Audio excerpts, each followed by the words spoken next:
load carrying capacity of a pile formation by dynamic formula. Now, dynamic formula is basically the formula which shows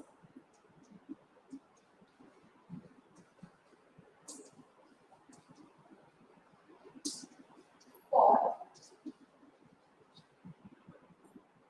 load carrying capacity of pile.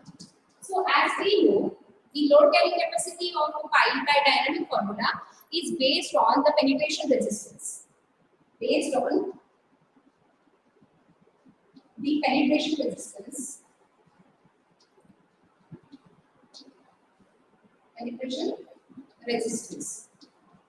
So, what is the suitability of this? The suitability is this: that it is suitable for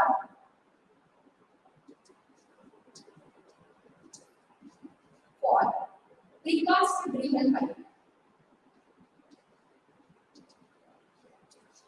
Precast driven pipe. Then suitable in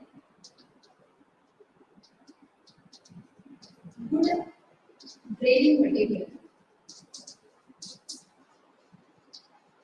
Good draining material is the soil which is having good drainage property. Due to the insertion of the pile, the pore water pressure may be developed.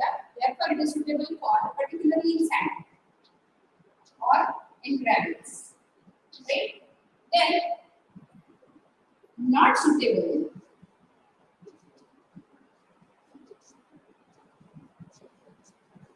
in saturated clay. Not suitable in saturated clay because there is an existence of pore water pressure. There is an existence of pore water pressure.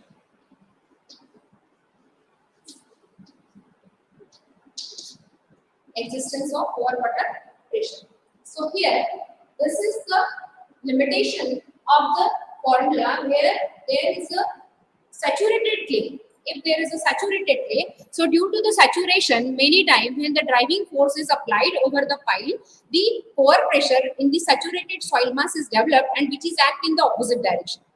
So that may provide a resistance and which increase the load or which increase the number of blows required to penetrate the pile into the soil. Therefore, the limitation of the dynamic formula is that it cannot be suitable for the saturated soil such as clays or silty sand where there is an existence of pore water pressure. Right? It is suitable only when there is a good draining material like sand is used. So basically, the formula is first developed by the scientist ENR, and therefore the formula is called as ENR formula, that is engineering use record formula. ENR formula. So first,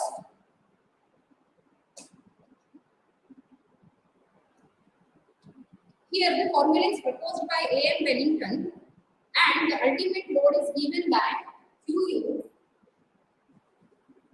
Before I just draw the diagram, here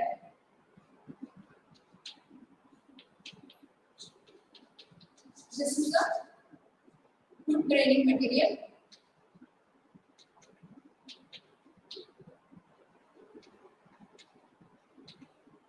Good draining material.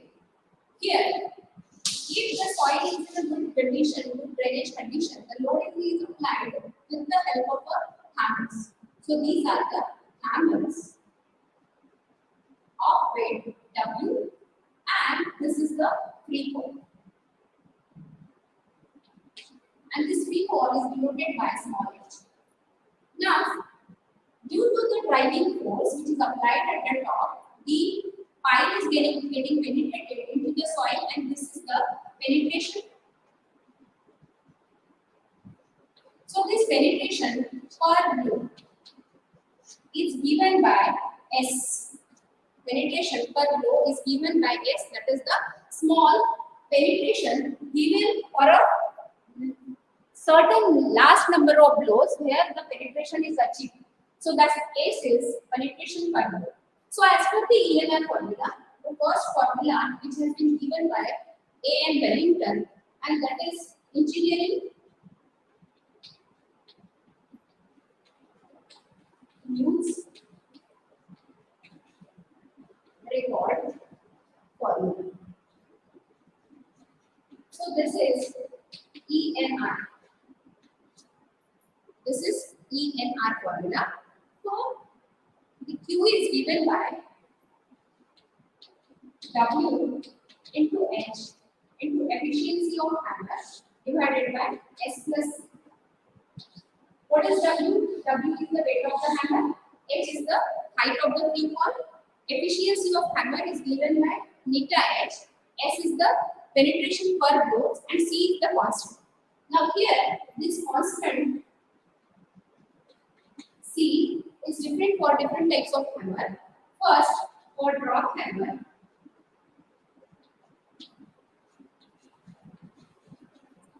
it is 2.54 centimeters, and then for single and double acting steel hammer, it is given by 0.254. Right? What is single and double acting hammer? In drop hammer, both the operations, that is lifting, dropping, both the operations are done manually. It is being lifted up and mechanically it is dropped. Lifted by manually and dropped by gravity, then it will be called as single acting hammer, where both the operations, that is lifting and dropping, both the operations are done mechanically, then it will be called as double acting hammer. This hammer may be a steam hammer, it may be a pneumatic hammer, or it may be a diesel hammer. Depending upon the fuel which is used into the hammer, these are being divided, and that may be a single acting or double acting hammer. Single acting, where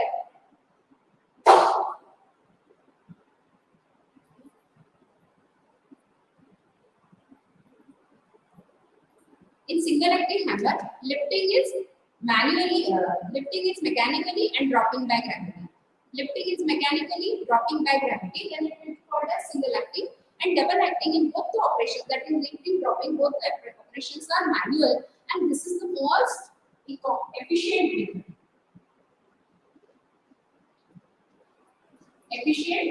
method, because there is a lifting, dropping, both the operations are mechanically, therefore short and quick blows. Short and quick blows. Therefore, this is the most effective. So, depending upon the type of the hammer, the C is changed, right? So, this is the first formula. Now, what is Q reliable? Q reliable is Q ultimate divided by factor of safety. Now, what is the factor of safety over here? Here, this is based on the way in which the efficiency of hammer blow is not taken into consideration, and it shows a rough guidelines about the ultimate bearing capacity. Therefore, the factor of safety in this case is taken as 6.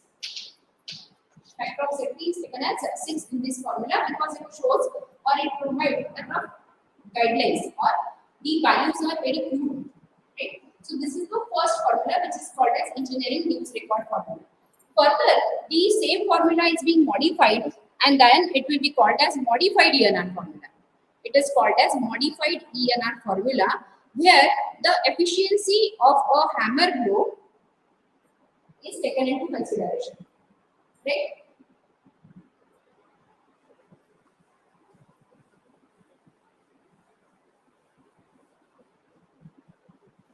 In this case, for the modified ENR formula,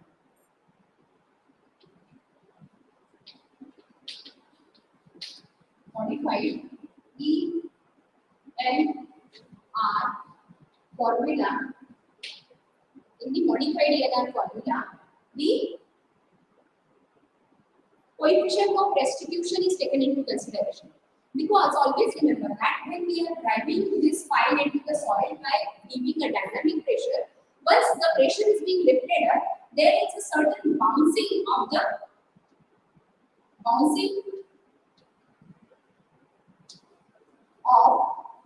d pi is taken place. Here, this is being mentioned by E, which is called as coefficient of restitution.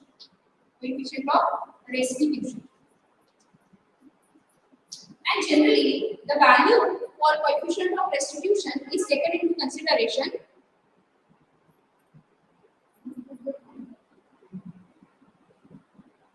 Value of coefficient of restitution is taken into consideration. So, this E is taken as 0 for the wooden pipe. Wooden pipe, this E is taken as 0. And further, depending upon the type of the material which is used for the construction of pipe is varying, and then E is up to a 0.5, 0.4, 0.6 level. Where the equation becomes QU is equal to W into H into efficiency of hammer into efficiency of hammer go, which is upon this is S plus C by 2. S plus C. S plus C. And here another equation, that is W E into P plus E square P plus W upon W plus C. E square P plus W upon W plus P is taken into consideration. Now, what is this E? E is coefficient of restitution. P is the weight of the fiber. Here, E is coefficient of restitution. Then, P is pi and pi cap weight.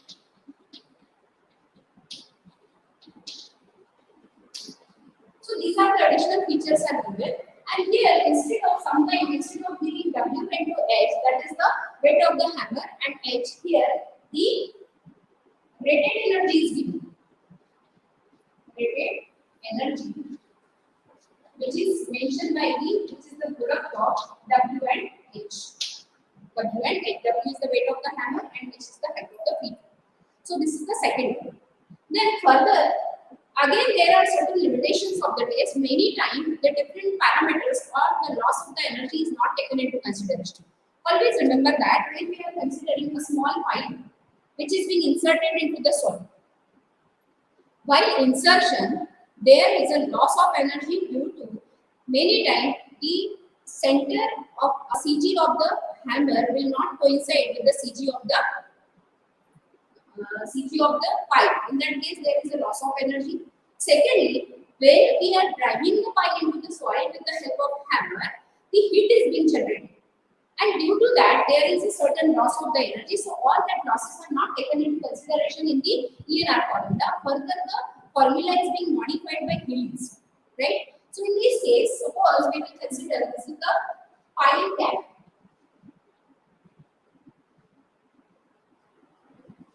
Here, this is the helmet or the dolly. When we are driving the pile into the soil, the cushion is placed over here. The cushion is placed over here. This cushion is generally provided to protect the top of the pile during driving. Remember, when we are considering this is the pile and when we are trying to drive it into the soil, naturally due to a continuous hammering or continuous dropping of the huge hammer at the top of the pile, this pile top is getting damaged, and just to protect this pile cap, the pile cap is provided like this.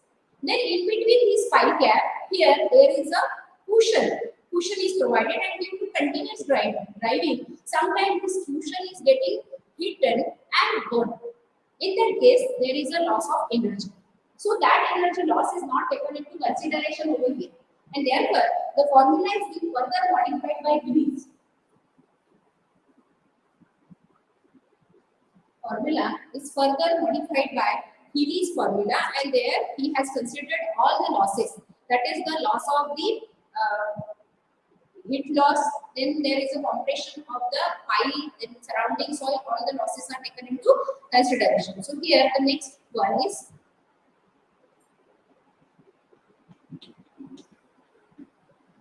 Haley's formula.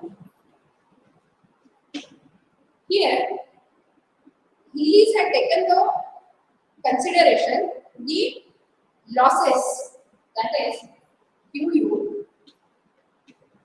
W into H into efficiency of hammer upon into efficiency of hammer flow upon S plus C by 2. So what is efficiency of hammer flow? Again, this efficiency of hammer flow is depends upon the product of E and T. Here first we will calculate the product of E and T. What is E? E is the coefficient of restitution.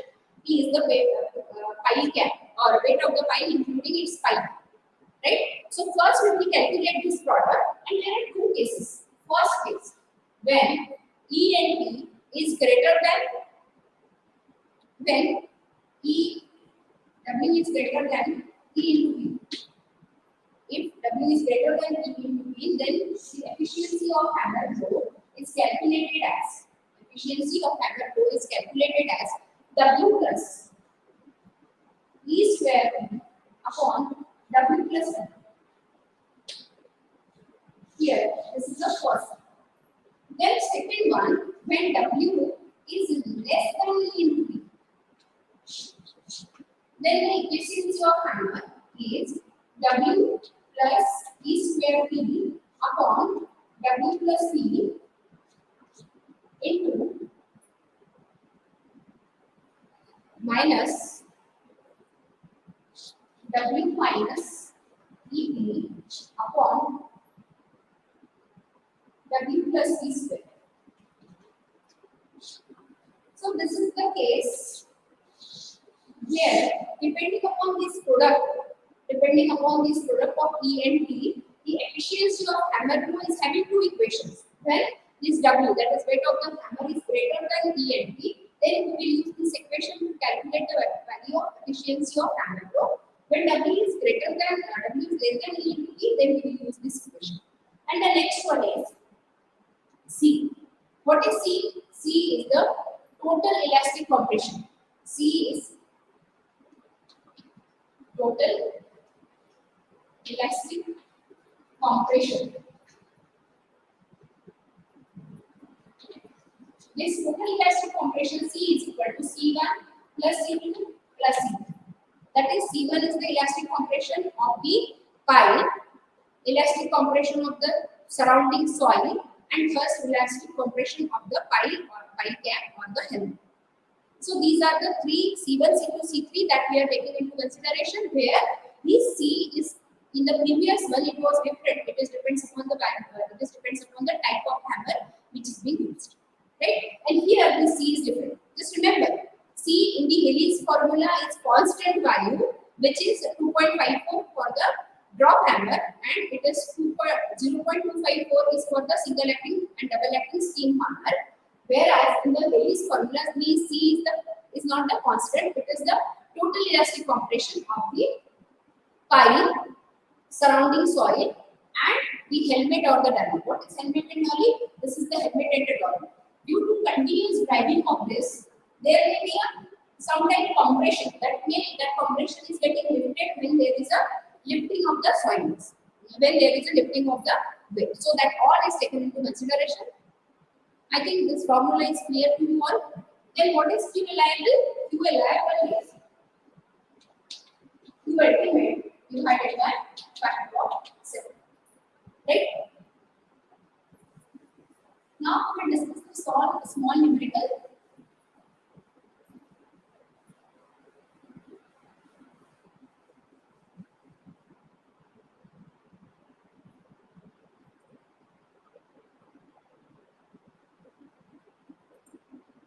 A wooden pile is driven with a drop hammer of weight W. Which type of pile is given? Pile is given as a wooden pile. This wooden pile is driven into the soil with the help of a drop hammer.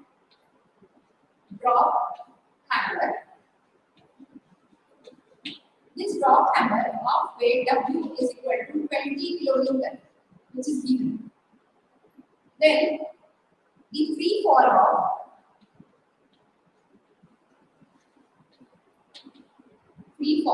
of hammer is given as 1 meter. But here we are taking it into the centimeter, so it is 100 centimeters. Right? Then you have to add the penetration in the last few rows is given as 5 mm. Here, penetration of 5 per mole, that is S, is given as 5 mm. So here also we will just consider this is 5 mm and we are calculating all the things in centimeters. So we will consider this S is equal to 0.5 centimeters. Right? Now, as the hammer is, which type of hammer is given? Here, the hammer is a drop hammer. If the hammer is a drop hammer, what is the value of C? That C is the constant which is taken as 2.54 centimeters. Right? So, what is the equation to determine the value of ENR formula? We are just calculating it by the ENR formula. Here this Q is equal to W into H upon S plus C. This is the equation.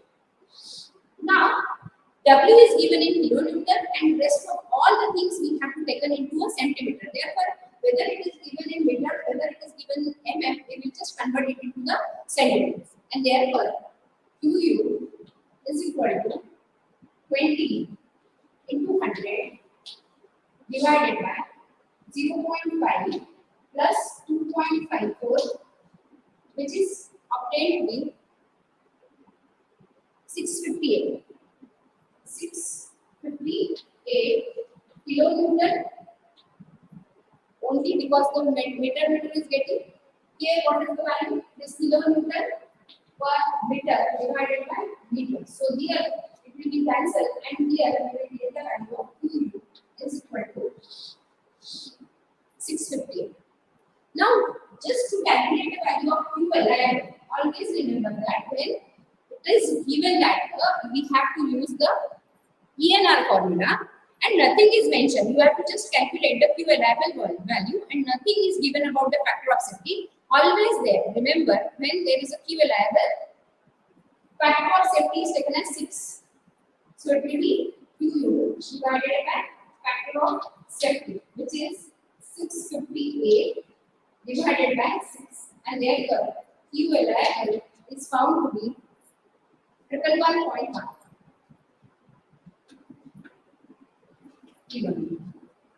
So this is the equation. Right? Just remember, when we are considering ENR formula, value of factor of safety you have to take it as a 6. Right? Now we consider the next numerator.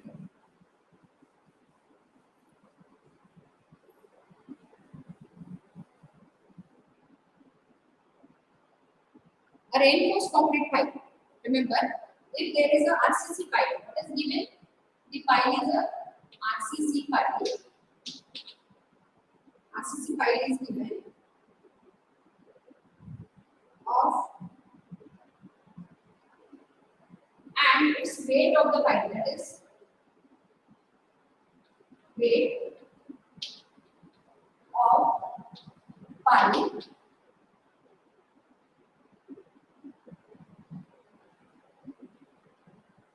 is given as P is equal to 30 kg. P is equal to 30 kg. Then second, it is being dropped by drop hammer. It is being dropped by drop hammer. When there is a drop hammer, the W is given as 40 kg. Then effective free fall.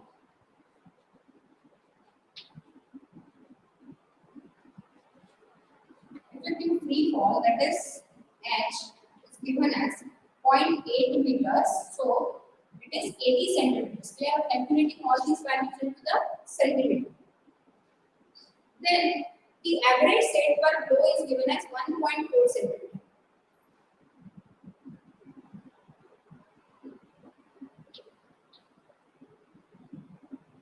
S is given as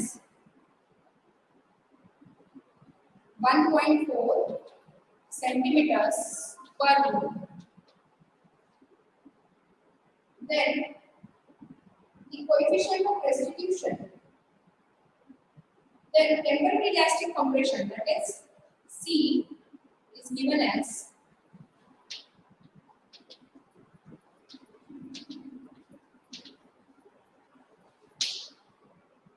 C is given as 1.8 centimeters, and the last one is coefficient of restitution. Coefficient of restitution is given as 0.25.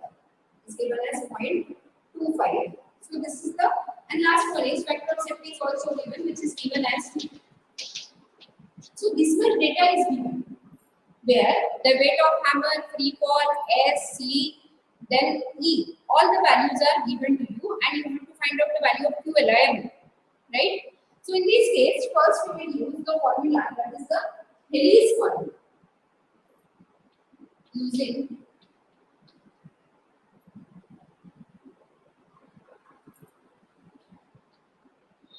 release formula. Now, before starting, we have to find out the what is formula? Q is equal to W into H into efficiency of hammer into efficiency of hammer flow upon S plus C by 2.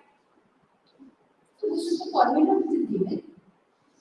Now, just to determine the value of hammer flow, efficiency of hammer blow, that is hammer blow. Here we have to find out the product of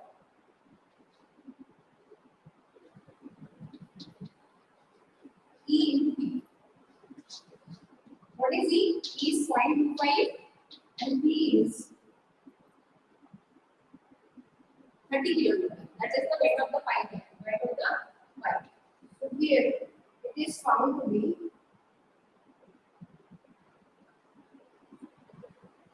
in this case, when it is comes under the category W is greater than E into P, it is given as,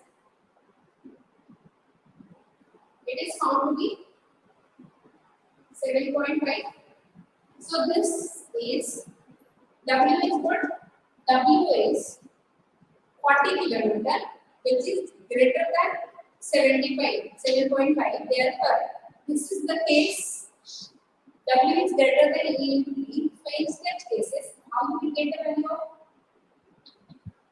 efficiency of hammer flow, which is W plus E square into P upon W plus E. So this is the equation. This is the equation. Now, efficiency of hammer flow is 40 plus 0.25 square into 30 divided by 40 plus 30, and it is found to be 0.597. It is found to be 597. Now just put all the values into the equation of QU. QU is equal to 40 into 80 into efficiency of hammer is given as 90%. Here, the efficiency of hammer is given as 90%. Where it is given in the percentage, and while we are calculating it into the equation, we have to take it decimal. So it will be 0.9 multiplied by 0.597 divided by S is 1.4 plus here the total elastic compression is given. This is the total elastic compression which is given as 1.8. So it will be 1.8 by 2. So just calculate the value of Q arrival and it is found to be 751. It is found to be 751. And then we have to calculate the Q arrival. So in that case, whatever value of Q is obtained, this Q arrival is equal to 2 divided by 5 of 7. And therefore, the value of the Q arrival you have to find out because factor of 70 is given as 2 and here it is 751. So it must be around 375. 375 kilonewton is the Q arrival value, right? Then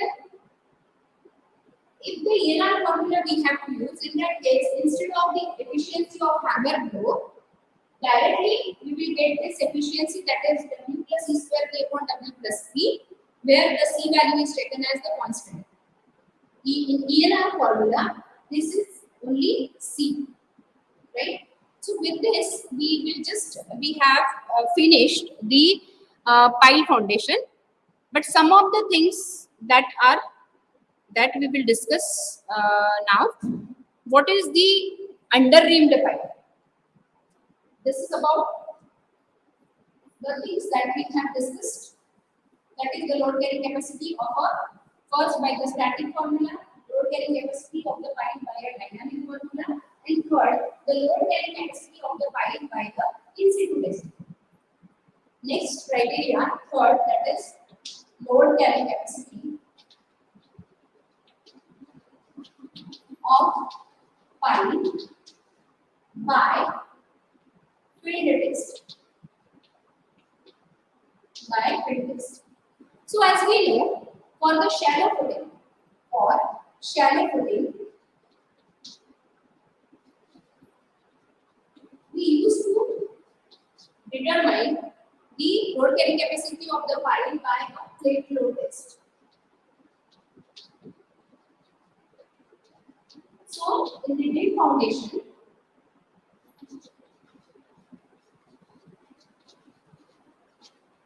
it is being calculated by pile load test.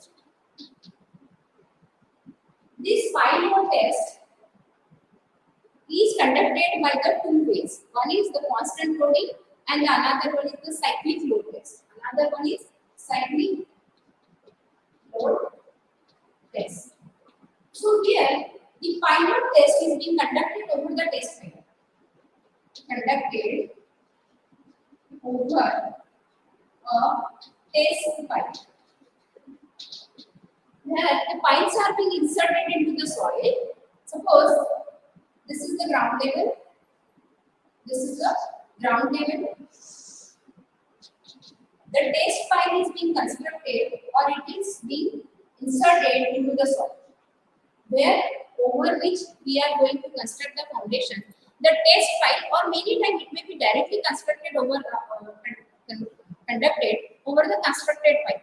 Okay. Many times it is not possible to drive a test pile. When test is being carried out, further the test pile is removed and then actual foundation is laid. Many times it may not be possible. In such cases, the foundation, the test pile is being constructed. Test pile is being constructed and the load is then given. Load is then given by the jacks, with the help of the jacks. And then this is suppose the probing ring. This probing ring is used to measure the load which is applied over the pipe, and then the deflection is measured with the help of a dial gauge. Deflection is measured with the help of a dial gauge. So this is the dial gauge. Then the load increments are given over the pipe. Just similar to the plate load test, the load is being given over the pipe. Suppose the pile is given or the pile is constructed for taking the load of around 1000 kg. In that case, there is the increments are given. Suppose firstly there is a load of 100 kg, then further once the 100 kg is placed over the pipe, then the settlement is observed. Load is applied and it is being measured with the help of the probing ring. Then the corresponding settlement for each of the loading is observed. This settlement is observed after 10 minutes, 20 minutes, 30 minutes, 1 hour, and then continuously up to a rate of load or rate of settlement is constant. The measurement for the settlement taken by the help of a dial gauge. Once the settlement is constant for a long time, further the second increment is given. Second increment is of suppose 200 kN is given, and again the loading is observed. Loading is given and the corresponding settlement is observed. Likewise, the test is being conducted and the settlement of the pile is observed. Once the settlement of the pile is observed, then the load settlement curve is plotted with the load on the x-axis and corresponding settlement on the y-axis, and then the curve is being plotted like this. This shows you the ultimate load that the pile can take before it's filled. So by this way, by conducting the in situ testing over the bed, the load carrying capacity of the pile is calculated. Okay.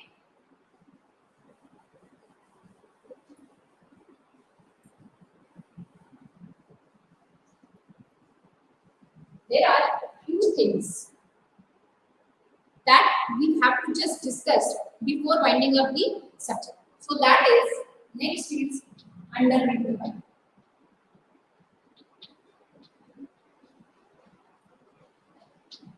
These ribs are also called as bulb. It is also called as bulb. Bulbs means the area of the pile is enlarged at its base just to provide a additional anchorage to the structure. Here, such type of underneath pipe, see, here suppose this is the pipe. Now, this pipe is having enlarged base at its bottom. This pipe is having enlarged base at its bottom. Then such pipes are called as under-rimmed pipe. Here, this is the rim, or it is also called as bulb, where the area is enlarged. Here, this area diameter is supposed B. Then in this case, this is the diameter which shows the B. That is the diameter of the bulb, and this diameter of bulb is many times B is 2.5 times B. B is 2.5 to 3 times B. This the area becomes enlarged at a particular section. This, when we are providing a single rim or single bulb at the bottom, then it will be called as single rimmed pipe. Suppose, according to the requirement, suppose we will provide 2 or more under rim at the bottom, then it will be called as multi under rimmed pipe. It is called as multi under rimmed pipe. And in such cases, this portion is becomes considered as a cylindrical part which having the cross sectional area like this. This portion is considered to be the cylindrical cross section, where this part of the pile and the surrounding soil is considered as a single cube. Right? So where such type of foundations are provided? Such type of foundations are provided particularly in clay soil. In clay soil. Then these clay soils are subjected to unequal settlement. When subjected to unequal settlement then subjected to more settlement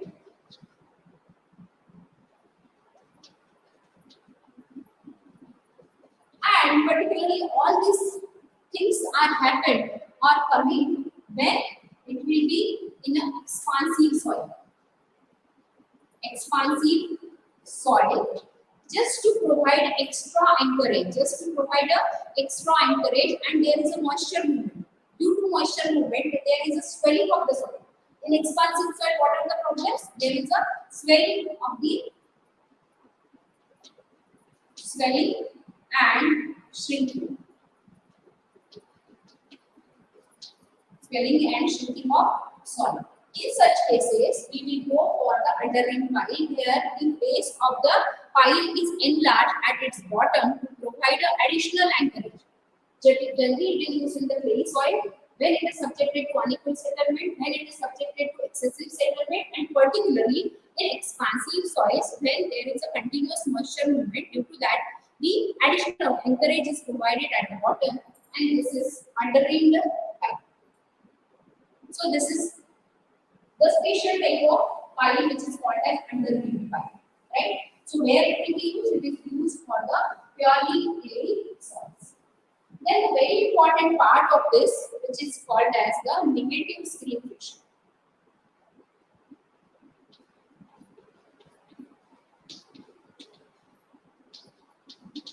Negative stream friction. Now, as we have discussed, and I told you many times that when the soils are installed in this clay soil, when the piles are installed in a clay soil, there is a friction. There is a frictional force is developed. Suppose here we will just assume this is QP. That is the tip resistance which is acting at the bottom, and another force which is at the edges, that is QS. That is the frictional force which is coming over the pipe. As we know, what is this Q? QS equal to QP plus QS. So as we know, this frictional resistance or the friction is developed between the pile and the surrounding soil actually taking the load. That is QS frictional force and tip resistance which are taking the load which is coming over the structure. But many times, whatever we have assumed, here we have assumed there is a firm or dense soil. If suppose there is a firm and dense soil, then QS value is 1. But if suppose in some of the patches, suppose this is the patch, this soil is a firm soil, this soil is a firm soil, here QS is active. But here, if the soil is recently filled, or if there is a loose soil, so what is happened in this loose soil? Instead of providing the upward friction, here it will provide a negative drag or the downward drag. That is the negative or downward drag. Frictional resistance is acting in the upward direction. Here, this soil is settled than the pile. As this soil is a loose granular soil or very loose soil or field soil, in such cases, if this soil is settled than the pile, if soil is settled, this will provide a negative drag on the pile, and in such cases, instead of increasing the value, here this QP is equal to QP plus QS. So here this negative drag due to the settlement of the soil or soil is settled than the pile, in that case the negative drag is coming on the pile which actually reduces the load and capacity of the pile and which is denoted by QNS. QNS is that is the negative stream friction. This is negative drag, and in such cases, what is this? QU is equal to QP plus US minus US minus UNS. So this is the negative drag which is exerted or which is coming over the pile due to the settlement of the surrounding soil than the pile. Pile is on the same place but the surrounding soil is getting settled, and due to the settlement of the surrounding soil it shows or it exerts negative drag on the pile surface, which actually reduces the load carrying capacity of the pile, and this is called as negative scheme friction. Now tell me, in which situations these may be developed? Where this negative drag is developed? Once there is a loose or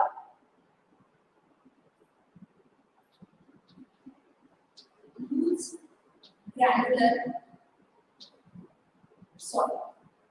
Then there is a field material. Field material is field material which is a man-made deposit which is just placed over the backfilling material just for the field. Many times such backfill materials are settled than the surroundings. Then lowering of water table. Lowering of water table. So these are the main causes of the negative scheme friction. Many times, suppose here there is no loose soil. Soil is a firm soil, but the soil over here is a saturated soil. And when this water table is reducing or one water table is lowering down, it may cause a negative drag on the pile, and which actually reduces the load carrying capacity of the pile. Right? So this is the last portion of the pile foundation. So up to this class, we have discussed load carrying capacity of a pile room by static formula, by dynamic formula, by pile load test, and some of the small important things, that is underhand pile, negative skin friction. These are the small things which we have discussed. Next one is group efficiency. Group efficiency we will just discussed in the previous lecture while calculating the static formula. In the next class,